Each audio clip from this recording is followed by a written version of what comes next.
கீரையோட தண்ணி ரசம் தாங்க இப்போ வைக்க போகிறோம். கீரை கொஞ்சமாக பருப்பு ரெண்டையும் வேக வச்சு பிழிஞ்சு எடுத்து வச்சுட்டு தண்ணியை எடுத்தாச்சு. கீரையோட தண்ணியை வடித்து எடுத்தாச்சு. இப்போது அதுக்கு மசாலா ரெடி பண்ணிடலாம். உங்கள்கிட்ட என்ன பயிர் இருக்கோ, ஏதாவது ஊற வச்சது இல்லை தட்டைப்பயிறு எதுவாக இருந்தாலும், பச்சை பயிறு எதுவாக இருந்தாலும் அந்த பயிர் கூட ஒரு விசில் விட்டு 2 தக்காளி 2 பச்சை மிளகாய் இதை ஒரு அவியல் விட்டு எடுத்துக்கலாம். ஒரு மிக்ஸி ஜாரில் கொஞ்சமாக மிளகு, கொஞ்சம் ஜீரகம், 4 பல் பூண்டு, உங்களுக்கு தேவைக்கேற்ற வரமிளகாய் 2 3. நம்ம அவியல் போட்டு வச்ச இதை எல்லாத்தையும் கொஞ்சமாக வடித்து ஜாரில் போட்டு அரைச்சி எடுத்துடலாம். அரைச்சி எடுத்துட்டு நைஸாக அரைச்சி எடுத்தாச்சு. பருப்பு வேக வச்ச தண்ணியில் இதை கொட்டி கலக்கிடலாம். உங்களுக்கு தேவைக்கு ஏற்ற மாதிரி கொத்தமல்லி தழை பொடிசாக கழுவிட்டு கட் பண்ணி எடுத்துக்கோங்க.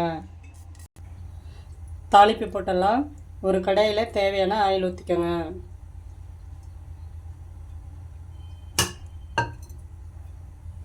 எண்ணெய் சூடாயிடுச்சு. கடுகு உளுந்தம் பருப்பு 1 ஸ்பூனு, ஜீரகம் 1 ஸ்பூனு, சிம்மில் வச்சுக்கலாம். காஞ்ச மிளகாய் உங்களுக்கு தேவையான மாதிரி, இடித்த பூண்டு, கருவேப்பிலை, பொடிசாக கட் பண்ண வெங்காயம். உங்கள்கிட்ட சின்ன வெங்காயம் இருந்தால் போட்டுக்கலாங்க. எங்கிட்ட சின்ன வெங்காயம் இல்லை, பெரிய வெங்காயம் தான் கட் பண்ணி வச்சுருக்கேன். வெங்காயம் நல்லா வதங்கட்டும். பெருங்காயப்பொடி கொஞ்சம் போட்டுக்கோங்க.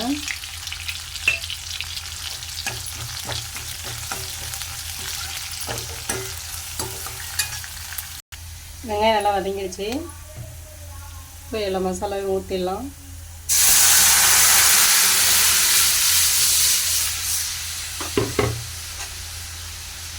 ரொம்ப கொதியக்கூடாதுங்க, கொஞ்சமாக ஒரு கொதி வரட்டும். கீரை பருப்பு ரசம் ரெடி ஆயிடுச்சு. ஸ்டவ் ஆஃப் பண்ணிடலாம்.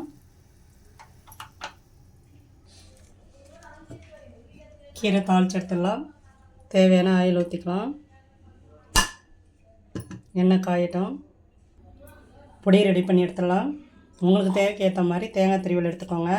கொஞ்சமாக வெங்காயம், 2 பூண்டு பல், காஞ்ச மிளகாய், ஜீரகம் கொரப்பாக அரைச்சி எடுத்துடலாம்.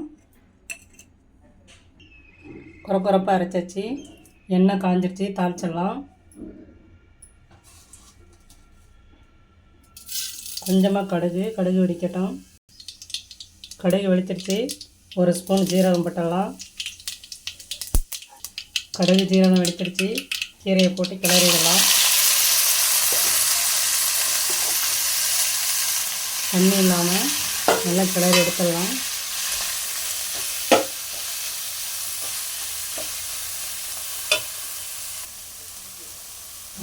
தாளிப்பு ஆயிடுச்சு. இப்போ நம்ம பொடி பண்ணி வச்சுருந்த தேங்காய் மசாலா போட்டுடலாம். போட்டு ஒரு 2 நிமிஷம் நல்லா கிளறி விட்டுடலாம். சிம்மில் வச்சுக்கோங்க, ஹை ஃப்ளேம் வைக்காதீங்க.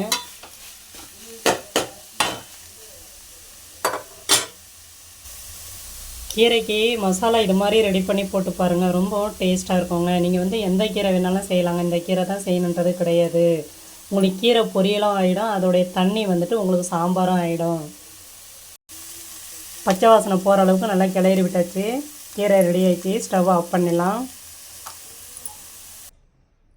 கீரை பப்ஸாரு ரெடி. தோசை, இட்லி, சப்பாத்தி, சாப்பாடு எல்லாத்துக்குமே சாப்பிட்லாங்க. ரொம்ப டேஸ்டியாக இருக்குங்க. உங்களுக்கு பிடிச்சிருந்தா கமெண்ட் பண்ணுங்கள், லைக் பண்ணுங்கள்.